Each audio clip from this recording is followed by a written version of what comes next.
Greetings to the Grey and Grandure in HO scale, at the moment crossing the very simple bridge and making its way past the ever-so tall tower that also currently works as a view block of the paints and such.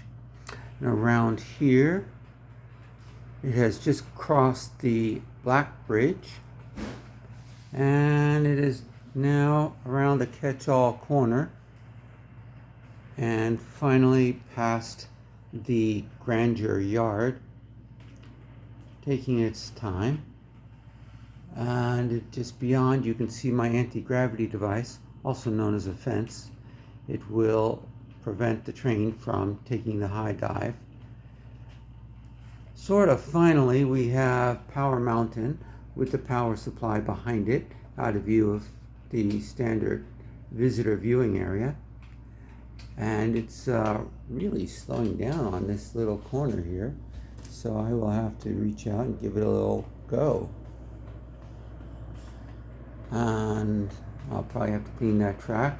I'm calling these storage bins the Three Bears. And around here to the industrial area, where you can see a trio of unobtainium cars. They look like coal cars, but that's just a disguise. And so I will wish you all safe travels, whenever, wherever, and whomever you are.